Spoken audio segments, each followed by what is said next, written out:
Welcome everybody to the ninth hydrogen session sponsored by the Hydrogen Energy Center and Valerity. And we've been happy to put on a series of hydrogen topics over the past 12 weeks.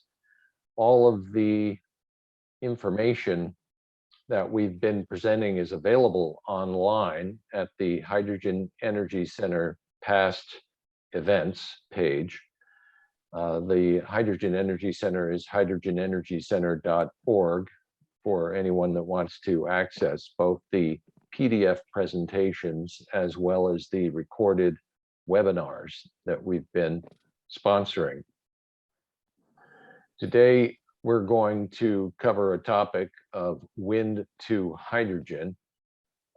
There is a white paper associated with this presentation, as well as the presentation material we'll go over today. Fascinating and fast-moving topic.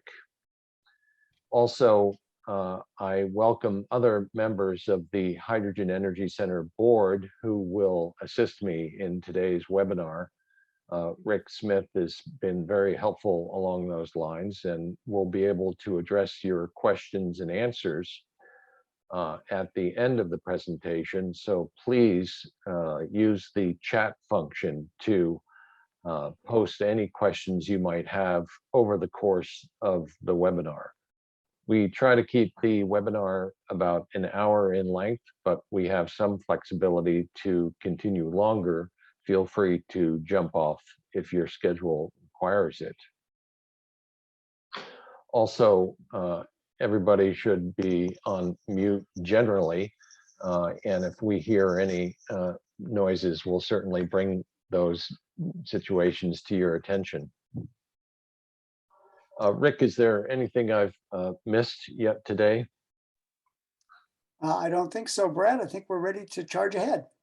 Excellent. So we'll do a screen share and get moving on the presentation for today.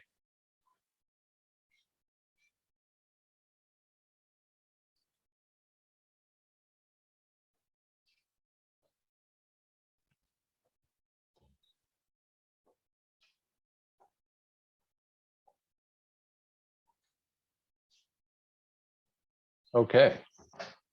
So today, as I mentioned, we're going to be addressing the topic of wind to hydrogen. And there's been quite a bit of development in that area. We're mostly going to be speaking to projects where electrolyzers are being attached to wind projects and only wind projects. There is a whole nother area of this business, which is wind plus solar producing hydrogen. And we covered a fair amount of that in our Hydrogen Global Market series. Hydrogen hubs basically look for combined wind and solar for hydrogen production. And today we're covering uniquely wind to hydrogen. First, a quick notice on the Hydrogen Energy Center, a nonprofit professional society focused on accelerating hydrogen as a key enabling solution for the renewable energy future. Hydrogen Energy Center was founded in the late 90s, and it really has always been focused on hydrogen as a key part of a renewable energy future. And it looks like the rest of the world is finally caught up with HEC. HEC has been involved in a number of projects over time. 15 years ago, the Hydrogen Energy Center put together a backup power solution using solar to hydrogen, hydrogen storage, and then fuel cells to produce electricity for an animal rescue shelter, fairly advanced in its day. HEC has also been involved with the Connecticut Center for Advanced Technology on implementing a number of projects to accelerate the hydrogen market in the northeastern United States. And we were involved a few years ago on assessing near market opportunities for hydrogen and related technologies. And that brought us into the world of renewable gas and using hydrogen to combine with CO2 to generate renewable methane, as well as using hydrogen for backup power on island grids. We welcome new members to HEC to support these types of seminars and other activities in which we're engaged in advancing the field and providing information and insight to policymakers, etc. I am the head of Valerity, a consulting company that is focused on new energy markets. We find ourselves involved in hydrogen and renewable gas areas in the past few years. The interest in decarbonizing natural gas is really driving a whole lot of activity in the marketplace. And we've been focused on helping people understand how to utilize renewable natural gas and hydrogen to accomplish decarbonization in these areas. Valerity has worked with a wide variety of energy companies around the world in growth strategies and new technology deployments. So what's driving the race for hydrogen? And please, this is probably the simplest slide we'll see in the entire presentation. Why? Because the fundamentals are very basic that are driving the race for hydrogen. First is renewable energy overproduction. Curtailment, as we'll see in some data slides later on, is significant. The amount of energy curtailed in California would provide enough electricity for 300,000 homes a year. Very significant, growing at more than 50% a year. And this is a key issue in Europe that has been recognized by wind developers. They do not want to have stranded electrons, and so they want to make sure they're putting their electrons to work. And producing hydrogen during times of overproduction is one pathway to enhance the value of the wind projects. The other big change is low-cost renewable energy. Solar projects have been coming in close to 1 cent PPAs in India and Saudi Arabia, and at that price, the marginal cost to produce hydrogen is about 50 cents a kilogram. So that is a sea change. 10 years ago, these circumstances just did not exist. This is what's changed in the landscape of hydrogen, that you can actually produce it at a cost that's compelling compared to current approaches to producing what is referred to as gray hydrogen, steam methane reformation. And finally, decarbonization is an underlying force in the industry. The call has gone out to decarbonize heat applications in Europe, and that's very challenging. There is a term that's used which is hard to abate. There are certain applications which are difficult to electrify, and one of the solutions is to decarbonize the molecule in addition to decarbonizing the electron. Hydrogen is seen as one potential tool that can be used in decarbonizing heat applications, as well as some of the heavier transportation applications. What are some of the applications that are driving hydrogen? Hydrogen reaches across the economy, potentially, and some of these will be leaders and others might be, small, unimportant markets for hydrogen. But nonetheless, we're seeing, for example, about 40 major truck OEMs and tier 1 suppliers across the world are developing fuel cell solutions for heavy trucking. This also includes shipping and trains, as well as airplanes. The passenger cars, I will admit that Honda just decided to cancel their Honda Clarity fuel cell vehicle 2 weeks ago. I think they're going to stop manufacturing that vehicle. I am not sure if Honda has a follow-on policy or strategy for hydrogen vehicles, but BMW has jumped back into the fray. River Simple is a innovative little car that's being developed. Hyperion is a high performance vehicle. I think that's the one that goes 1,000 miles per fill up. So there's some differentiation.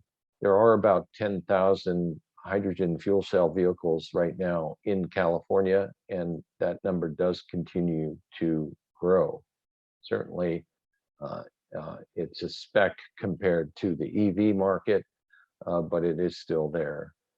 Other applications you may not be aware of: telecommunications backup power. There's about 30,000 cell towers that run on hydrogen around the world for backup power. The other one is motive power, which is the forklifts, materials handling applications. And very strong in that market is Plug Power.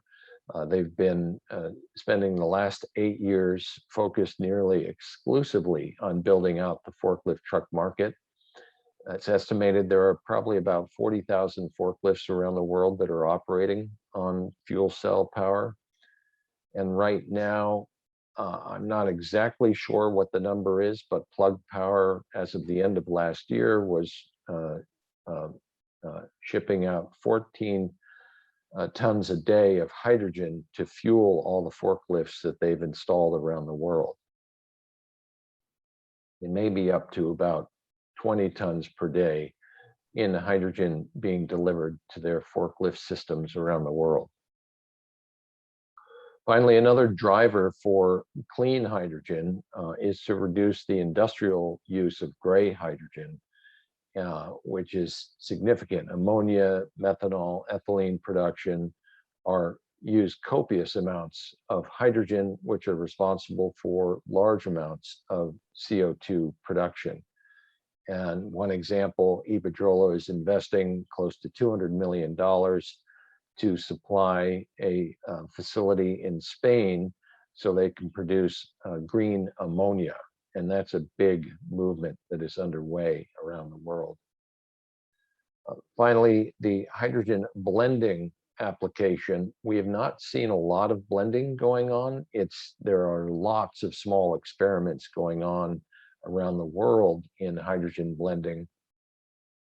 I'm providing just one example. ATCO in Alberta, Canada is blending up to 5% hydrogen in their pipeline for 5,000 residential customers. The hydrogen in this particular case is considered blue hydrogen because it's coming off steam methane reformation with carbon capture and sequestration in depleted oil well. It's a single depleted oil well that they're using for the sequestration in Canada for this specific application. And finally, industrial heat applications. These are considered the hard to abate applications. Steel manufacturing is one of the applications that they're using hydrogen for.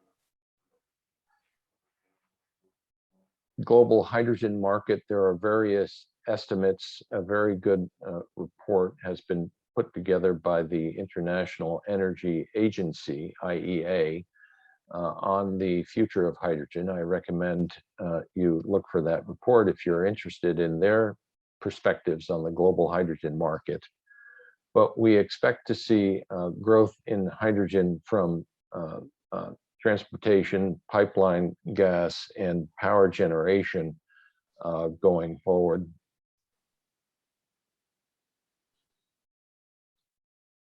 One estimate for the northeastern United States, which is New York and New England, we could see prospectively by 2040 a 5 gigawatts of electrolyzers and potentially a market, large hydrogen market in the Northeast, both imported hydrogen as well as regionally produced hydrogen.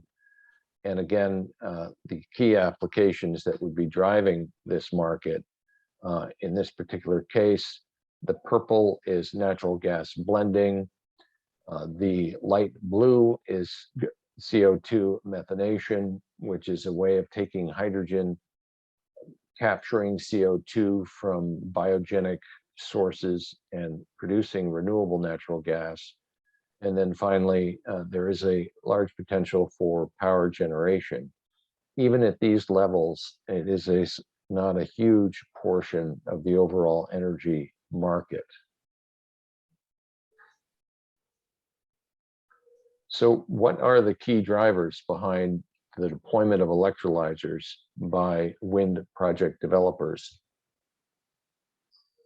Again, as mentioned earlier, the high and increasing market penetration of variable renewable energy, the increasing curtailment, the increasing proportion of zero, low, and negative power prices, and the increasing support for green hydrogen to displace natural gas.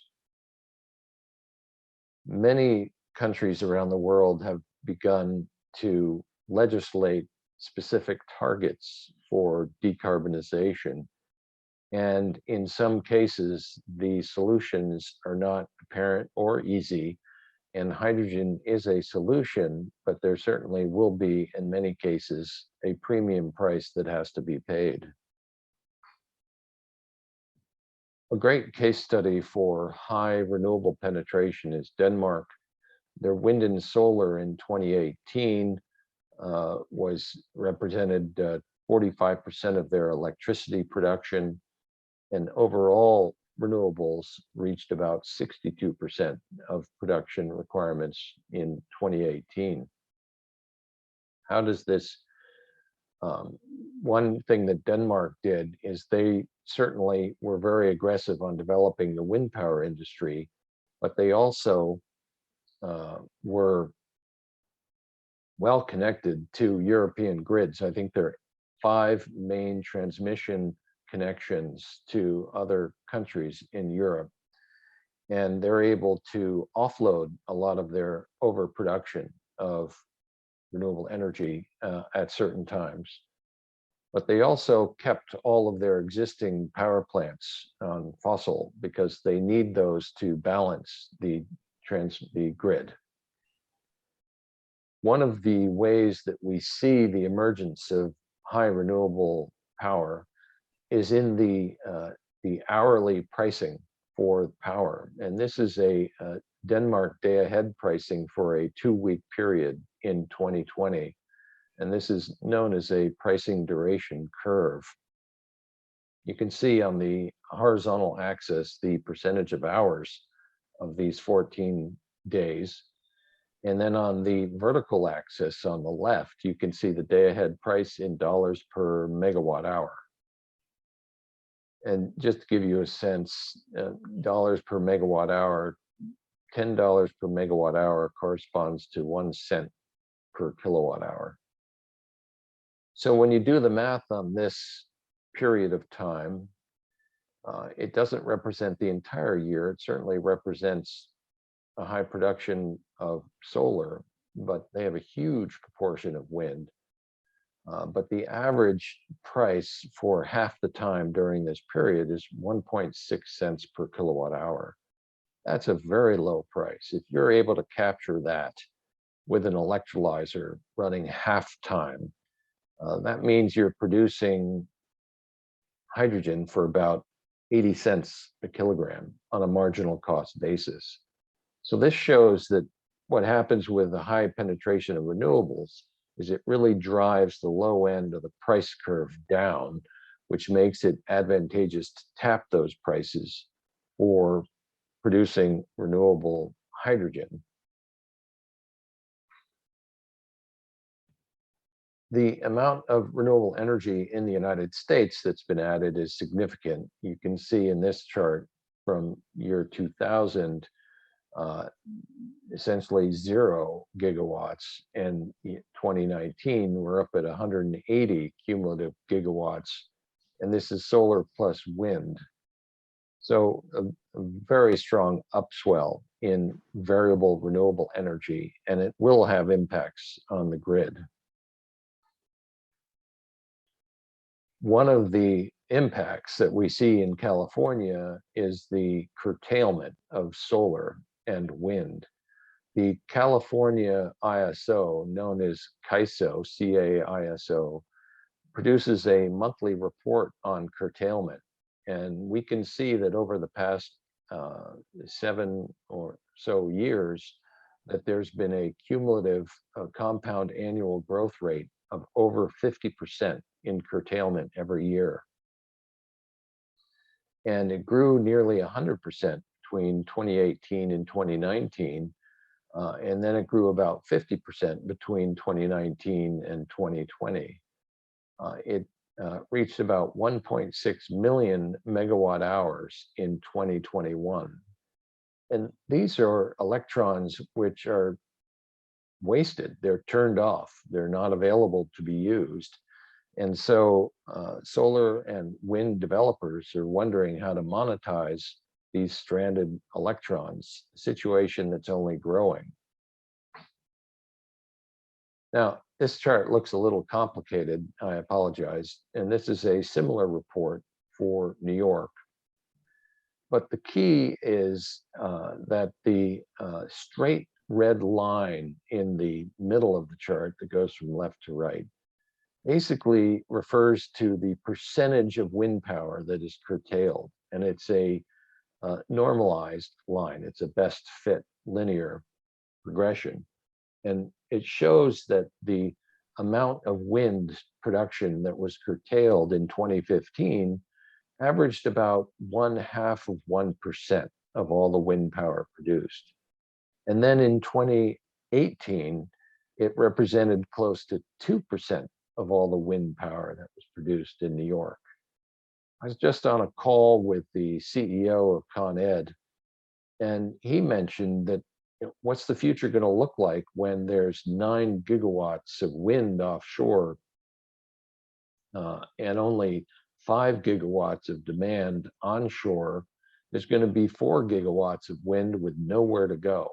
And this is what's happening. We're in the process of developing perhaps 30 gigawatts of offshore wind over the next 15 years off the Atlantic seaboard, basically from Virginia to Maine. And this is a significant addition to the renewable resource in the Northeast.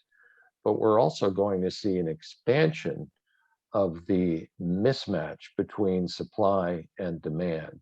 And therein lies the crux. This is the core driver for attaching electrolyzers to wind plants. This chart has, again, 2 pieces of information. On the left is the wind curtailment rate percentage, and on the right is the wind as a percentage of load.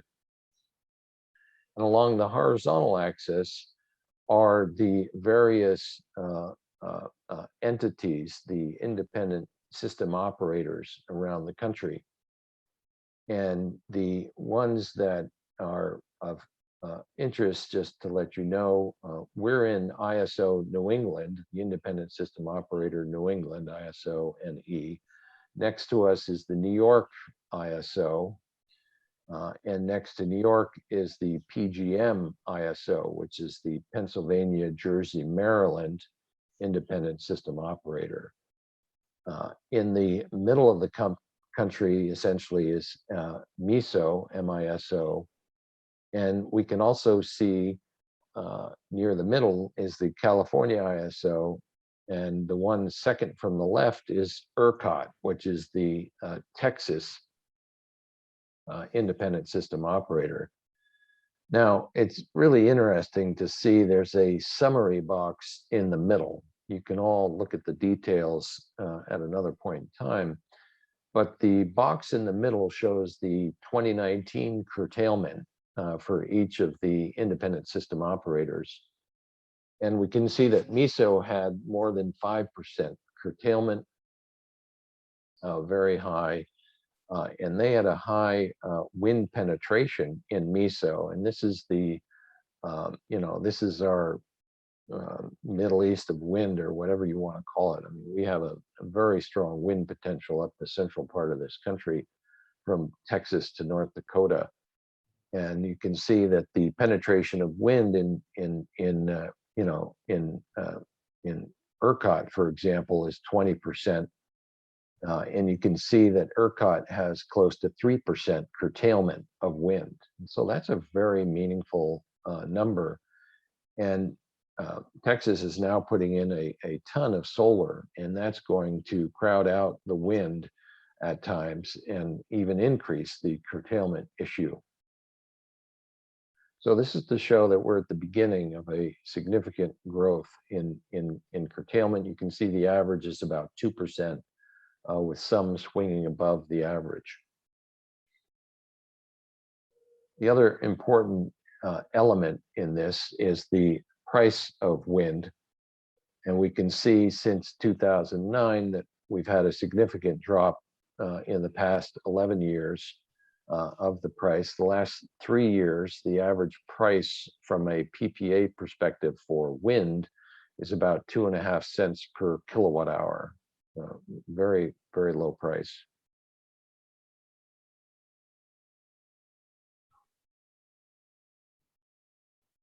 There are various projections of curtailment here in the Northeast. This is one projection of potential wind and solar curtailment. And there are some that say that the curtailment level of variable renewable energy might be as high as 20% of overall electricity demand and production. And this is based more on about a 5% curtailment estimate of deployed wind and solar. So we can see that the average today is about 2%. In MISO is up at about 5%, in Texas up at about 3%. And we can see those numbers potentially grow over time. And the other, similar to the Danish curve, this is just the wholesale price in ISO New England.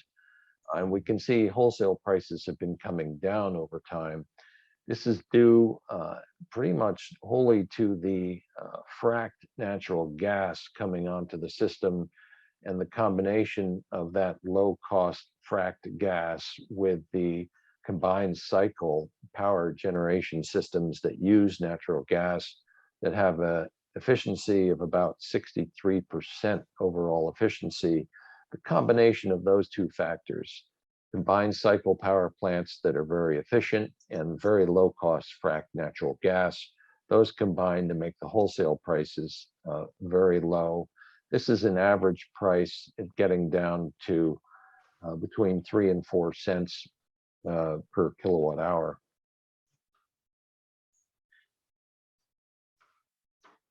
So we're going to now look at a few of the projects that are going on, and there are some patterns, and then we will also see that in some cases there don't appear to be any patterns. I mean, there are definitely some groupings of these projects.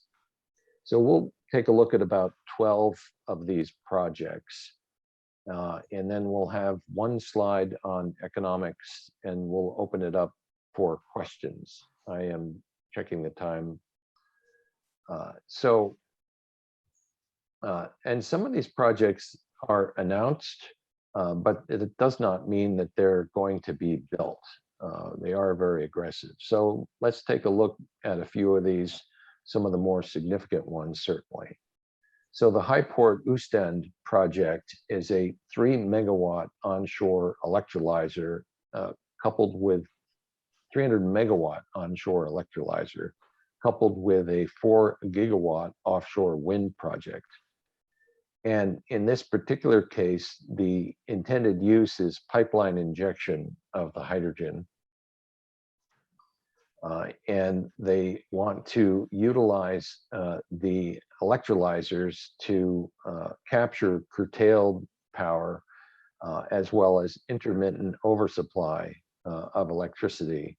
So this is the case where large developers of wind, offshore wind power plants are looking at ways to shore up the monetization of their electrons, and recognizing down the line that there is going to be a significant amount of curtailment on their system. And they're doing this kind of project to capture those stranded electrons. If you use a stranded electron to produce hydrogen, your marginal cost of power could be zero, which makes the hydrogen from a marginal cost perspective essentially free. What you really are going to be pricing in is your carrying cost of the capital investment and your operating and maintenance expense. So it's a good place to start. Of course, one of the challenges, if you're only using curtailed power, is that you may not be using that electrolyzer very much of the time. In other words, your capacity utilization factor will be very, very low. And that means your capital carrying charges are going to be spread over fewer kilograms of hydrogen, which makes your capital cost the dominant cost in this type of scenario.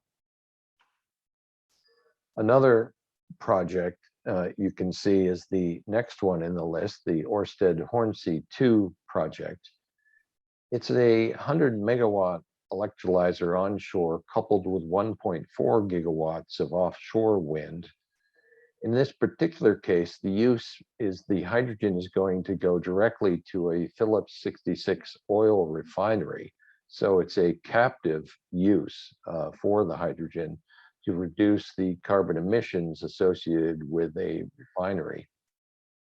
The plan is to use 6% of the electricity output of the system in this respect. And this is not going to be capturing the curtailed or intermittent power. It's going to be capturing a slice of the power used throughout the year in order to match up with the needs of the refinery.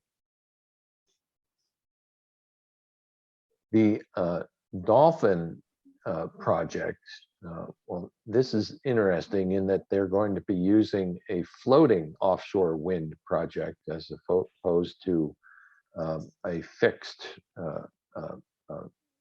wind turbine system. They've sequenced this to do 2 megawatts, 10 megawatts, and then 4 gigawatts. And what's also unique is that they're planning to use offshore electrolyzers. And these electrolyzers will be based in the ocean. What is going to be very interesting is that the system will first have to desalinate the ocean water and then electrolyze it. So it's a two-step process, will take additional energy. I have not included the analysis of the cost of transporting electricity undersea or transporting hydrogen undersea. My understanding is that it is less expensive to deploy a hydrogen pipeline per mile than it is to deploy an electric transmission cable per mile. There are some incorrect references to the savings associated with the loss of electricity in the transmission cable. And indeed, an electric transmission cable will lose electricity, but that loss of electricity pales in comparison to the loss of electricity in the electrolyzer step itself. So it really is focused on the difference in the capital cost of having a long electric transmission line versus the capital cost of having a long hydrogen transmission line. And the point being is that the floating offshore wind projects are further offshore. There may not be any existing cables or systems planned as in the near shore wind projects. So the cost of that, moving that energy from offshore to onshore, is significant. What's also interesting about this project, it's 100% of the output of the wind turbines will be assigned to hydrogen. And the application here is to heat 1.5 million residences.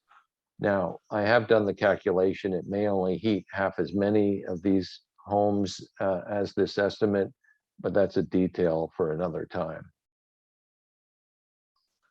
The LIFE project is a smaller project, but in this particular case, they're assigning the hydrogen to transportation applications in this particular case. The Nort H2 project, again, this is a 100% output project, and it's a pipeline injection project as well. The electrolyzers will be onshore, and they're basically matched to the proportion of wind that's developed in the Nort H2 project. We'll notice that a number of these projects include Phillips 66 and Shell. These are obviously oil companies that are getting involved in the hydrogen business.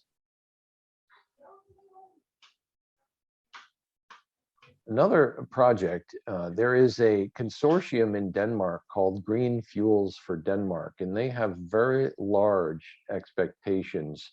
I think they're planning to put 1.5 gigawatts of electrolyzers on the ground in Denmark to produce green fuels.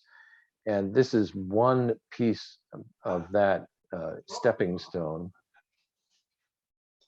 which is a 250 megawatt electrolyzer connected to offshore wind. Again, this is a 100% output project, and the hydrogen will be used for transportation.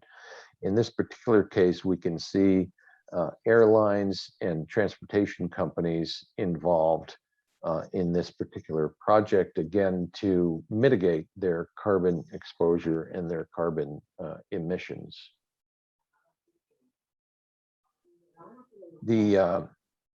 Ireland has stepped into the fray here with a 50 megawatt electrolyzer plan, which is a very large, and they are expecting to attach that to 8 gigawatts of offshore wind. And their focus is to supply hydrogen for industrial applications.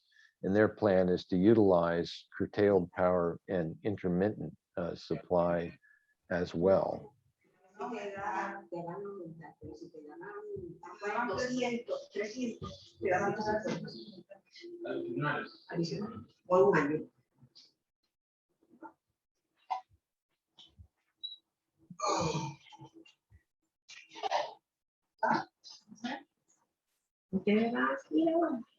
Again, if anyone knows how I can turn off the mic for everybody, let me know. I've forgotten how to do that. But we'll get to that. Somebody has left their microphone on. Okay. Now, a few more projects here in terms of what's going on in this industry. One very large project is the Element 1 Lower Saxony project that was announced last year. I'm not exactly sure of the status of this project. Again, it's very large at 100 megawatts with a pipeline injection using offshore wind from the North Sea. And again, a lot of the partners are involved in the gas industry. Another interesting project is the Crosswind project that was recently announced by Shell. And in this particular case, it's a 200 megawatt electrolyzer connected to 760 megawatt offshore wind. And they're going to use a large proportion of the wind energy to feed hydrogen to a Shell refinery. So again, we can see the oil industry identifying how to reduce their carbon intensity of their core production. CH2 land is another industrial application for hydrogen, and they're pairing 1 gigawatt of electrolyzer, which is tremendously large, with 2 gigawatts of offshore wind. And again, they're looking at reducing the carbon intensity of industrial applications. Now, the very last one I want to mention is certainly what you may notice is there is one dominant pattern in these projects. Now, there are a few in China. There's one that's being evaluated in Korea, but these are all European projects. So that is one definite pattern. But the Atlantic Shores, New Jersey is a wind project, 1.5 gigawatt wind project that was announced just a month ago. that was awarded to Shell and Electricité de France, EDF Renewables. And they've included in their project a 10 megawatt electrolyzer. And so the partner that's working with Shell and EDF on that particular project is South Jersey Industries, which in the terminology is known as a combo utility. In other words, they're a gas utility and an electric utility in New Jersey. And they pitched installing a 10 megawatt electrolyzer connected to Atlantic Shores. There also is an electrolyzer planned for one of the wind projects off Massachusetts. It was announced, say, 3 or 4 years ago. It's a very small electrolyzer, and we'll see if they decide to increase that. It's more of a project-based activity. But we are finally seeing some movement in terms of bringing electrolyzers to North America connected to wind power. This is a look at the correlation of electrolyzer capacity utilization with the levelized cost of hydrogen. Now, you all may be aware of LCOE, which is the levelized cost of energy calculation. As we can all figure, we now have seen emerge LCOH, the levelized cost of hydrogen, as a way to compare projects with different scales, timelines, and capital investments, trying to figure out how to compare oranges with oranges when it's really oranges and apples. In this particular case, on the horizontal axis is the percentage of hours of the year that an electrolyzer is being used, from 0 to 100%. 100% would mean you're using the electrolyzer for 8,760 hours a year, and so on. Now we have two lines on this chart. One line is blue and the other line is sort of orange colored. And those correlate to two different power cost levels. The blue line correlates to 5-cent power, and the orange line correlates to 3-cent power. So we can see that the issue with just using, the real message here, there are several, but one is if we just use curtailed electricity and run it through an electrolyzer, the sensitivity of cost to the capital cost of that electrolyzer is huge, because you're basically burdening every kilogram of hydrogen with the capital carrying cost of that electrolyzer. And you can see that here, that if you only use an electrolyzer for 5% of the time, that you're going to have a cost between 16 and 21 cents per kilogram. And that makes absolutely, pardon my directness, that makes no sense at all. So you can see, if anyone is in the industry, you can see why they trend, and you'll see this, that if anyone is deploying an electrolyzer, they're going to try to get it to a minimum of a 40% utilization factor. And you can see that the costs improve significantly once you reach 20, 30, 40% in terms of capacity utilization. So if you're going to put an electrolyzer out there, you're going to want to see at least a 30 or 40% utilization factor. This also begins to speak to the great importance of trying to drive the capital cost of electrolyzers down. This particular model uses $800 per kW for the electrolyzer cost all in. And that's likely a achievable. Alkaline fuel cells, you could even be half of that, frankly, going forward. And again, this is the great race for driving down the cost of electrolyzers and why that capital cost is so important. You can see that at the end of the day, if you're using 100% of your electrolyzer time, you can get down with 3-cent power, fully loaded with O&M and capital cost, your marginal cost of hydrogen is between $2.30 for 3-cent power and $3.50 for 5-cent power. Again, we've got a fairly high O&M burden and a high estimate on the capital cost. We can see some of these numbers improving over time. So with that, Rick, if we could open this up to questions, it would be great to have your help on that. Sure, Brad, thanks. There are several questions and comments regarding why a wind power developer would supply wind to someone for a negative price. How might that work?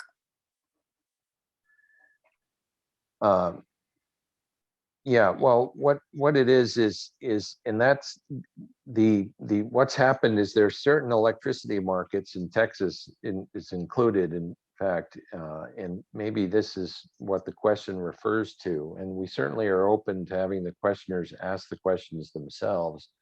But in this particular case, when you have a incentive by the federal government on a cost per kWh basis, let's say the federal government provides a 1.5 cent incentive for,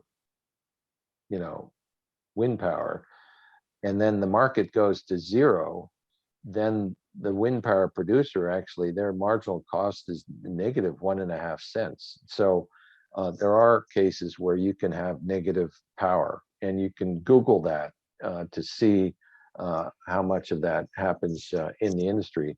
Because although that might be the marginal cost, anything above that marginal negative cost, the wind power producer makes money because they're including that incentive from the government. Yeah, I think that was, Kevin, if you want to jump in here, that was Kevin Harris's comment was, why would they do it? Because they have all of these other carrying costs. Kevin, did you want to chime in on that? Yeah, that was basically it. Thank you, Brad. You'd mentioned the marginal cost, but of course, they have to take into account the wear and tear on the equipment. But I'm assuming, I didn't know the 1.5 cent kilowatt hour federal incentive. I didn't know it was that high. So it makes sense, even with the wear and tear, that they could sell at negative 0.5 cent or negative 1 cent per kilowatt hour. Thank you. Yep. And there was also some discussion regarding your comment, Brad, about Texas. You had said something like more solar would squeeze out wind. And I think it might have been Kevin who asked how that might be. And one explanation was provided by Stephen Smith. Stephen, can you unmute and repeat your explanation for the group?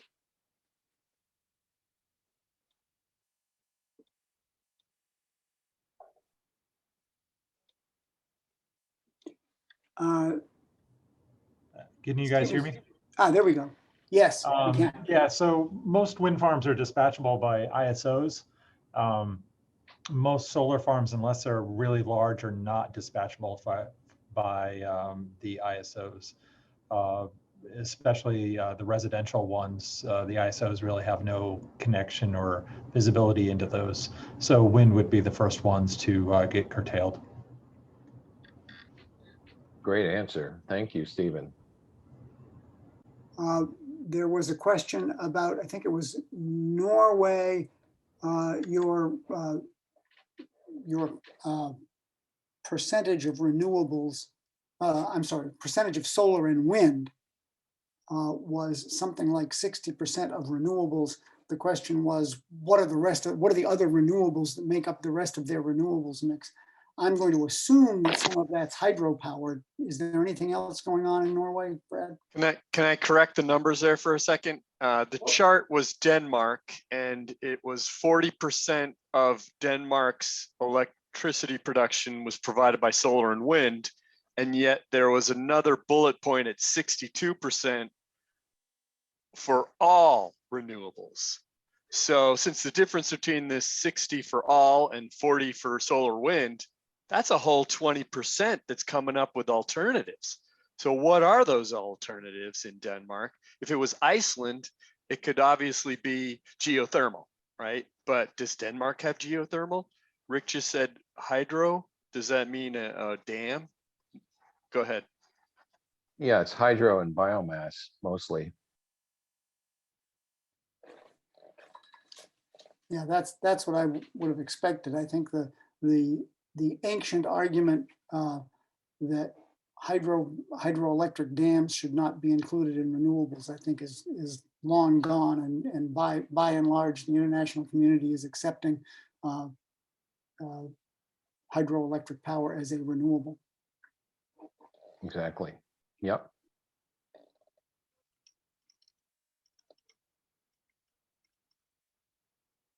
Then we've got some questions that go to the specific numbers, and I think rather than trying to repeat it, Harley Lee, do you want to ask your question about the volume of water? Can you hear me? Yes, we can. Yeah, I just wanted to know how much water is used per unit of electricity or hydrogen production when there's a ratio.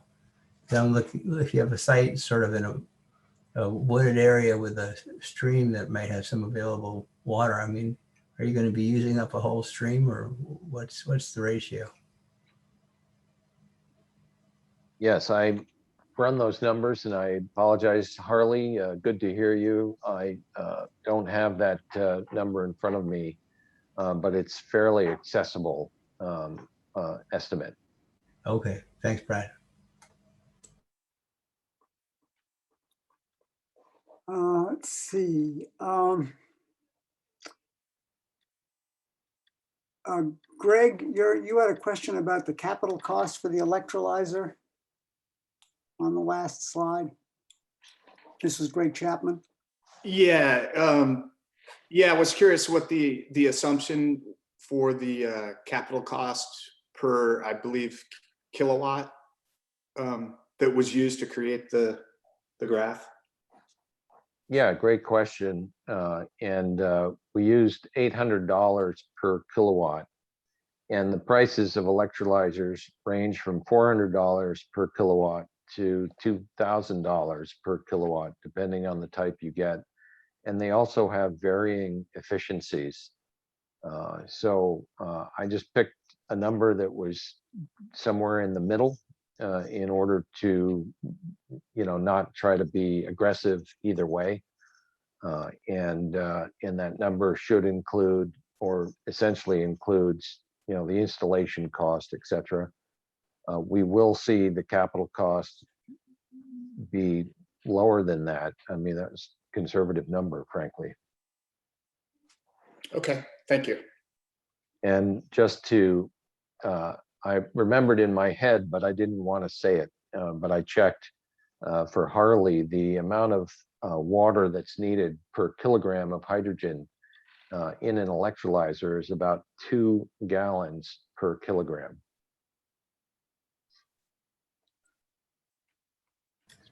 There's Thanks, a Brad. question. Yep. There's a question regarding the byproduct costs or pollution from desalinating seawater when you're using a floating electrolyzer that's got to get its water from the sea. Do you have any numbers or other information about that, Brad? No, I mean, it certainly would increase the salinity, but I can assure you that the ocean's very big, and the amount of water this would be consuming is infinitesimal. So, but I'm not sure that was exactly the question, Robert. This is Robert Myers. What was the question, Robert? Yes, hi. I was asking if in the process of taking seawater and converting it so the electrolyzer could handle it, was there going to be any significant pollution or costs in terms of desalinization? Does that explain it? yeah, I'm not an expert in that area. I will admit, Robert. I think that's a great question. ITM Power is the company that is pursuing several of these offshore electrolyzers, and the process by which desalination takes place. I mean, we're all aware that I think most of it right now is they use filters. These filters basically use high pressure. And so you need to put electricity into pumps in order to run the water through these filtration systems. And that really is going to sap up energy. So it does have an energy cost on the overall system, absolutely. I mean, if anybody has any insights on the call, please pipe up. But pollution, I'm not aware of. I mean, I think it just increases the, there's a rejection of high salinity water from the process. So. And Kevin Fitzgerald asks a related question about the purity level of the water that's required for an electrolyzer. Yeah, in some cases they do look for deionized water, and that's it. It doesn't.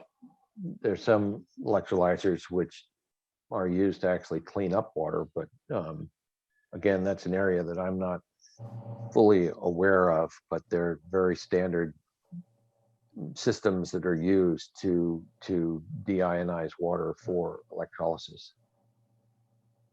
Thanks, Brad. Brad, this is Kevin Fitzgerald. Just a general comment about the reverse osmosis or desalination. There is growing concern about the brine and the kind of the effluent from the reverse osmosis process that's getting some environmental play. But by the same token, there is an ever increasing demand for fresh water, and desalination, whether it's thermal or ideally reverse osmosis, is becoming more the norm. So there is some concerns, but as you say, if you take that brine and you basically pump it out to the open ocean, a lot of that becomes a secondary issue. It's kind of lost kind of in the purity or the details of the seawater itself. But it is absolutely becoming more the norm. That's a great number of projects globally that are looking at desalination. And interestingly enough, we are pursuing projects internally on the desal front. And given some of these meetings I've been part of, I've asked some of my colleagues, are they seeing some of their desal customers or people looking at desalination, looking at tying this into hydrogen production as well, as a slipstream or something like that. So they're aware, but it's just another conversation because I think this all tends to tie together as we go forward. So some really interesting opportunities in some traditional technologies, but to have some really different plays going forward, particularly in the Middle East. It looks like Brian has some additional information on this. Brian, do you want to chime in here?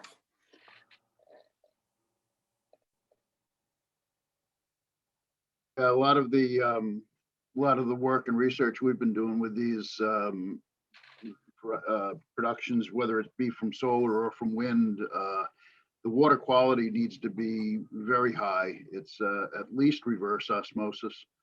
Deionized is called for most of the time. There is that concern about the waste stream from the reverse osmosis process. And yes, if you can, add it back into the ocean, that's fine. But all it is a parasitic loss. It needs to be looked at as part of the energy and economic equations. That's all. Right. Thank you, Brian. I'm switching gears for a second. I got a note offline, I think from Glenn Eisman, who I see is on the call. You had mentioned the Mirai maybe not being produced anymore. Glenn says that the Honda Clarity will be produced in a new model in the coming model year. Oh, that's yes, and yeah, no, I didn't. Toyota is fully committed, so the Mirai is not in any kind of cancelization zone. If I misspoke, but it was the Honda Clarity that decided to cease production as of like 2 weeks ago was the announcement. But I appreciate Glenn's insight that they're going to introduce a new model. So that's great. And Toyota has decided to introduce a Lexus as well that runs on hydrogen. So there is continuing to be some developments, and I don't know if it's BMW or even Daimler might be introducing an SUV model that runs on hydrogen. And this is all geared around, being able to have longer range, much longer range, and quick refueling as a differentiator. So I'm going to open it up to people who want to unmute and chime in with any additional questions. I think we've touched on everything that popped in the chat.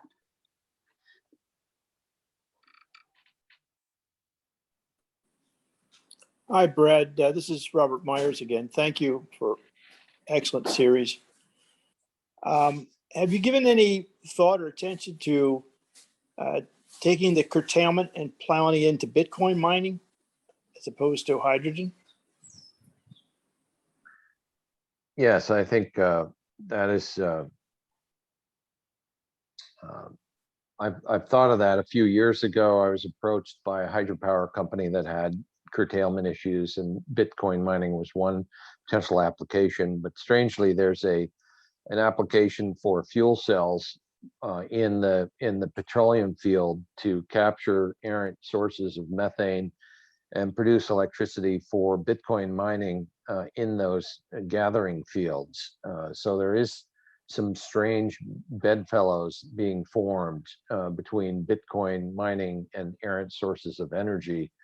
But I've actually, after researching Bitcoins for several years, I've stayed away from it because of the ridiculous amounts of energy it consumes in sort of a purposeless role. I know that might be an opinion, but it's a little disconcerting. I do want to mention that this is the last in the current series, and sometime in the next 2 weeks, let's say, just to give myself a rough deadline, we'll be posting on the Hydrogen Energy Center website the Q&A from all 9 sessions, and in some cases we will have done a little bit of additional research to answer questions that weren't fully answered during the presentation. Excellent. Well, I think, Rick, unless there are any other questions we're happy to address, we may conclude this session today. I think we're all set. Thank everyone. Thank all of you for joining Thank you. these many 9 weeks. That's these many weeks. Excellent. Okay, Thanks, thank Brad. you, Thanks, everyone. Yep. Thank you.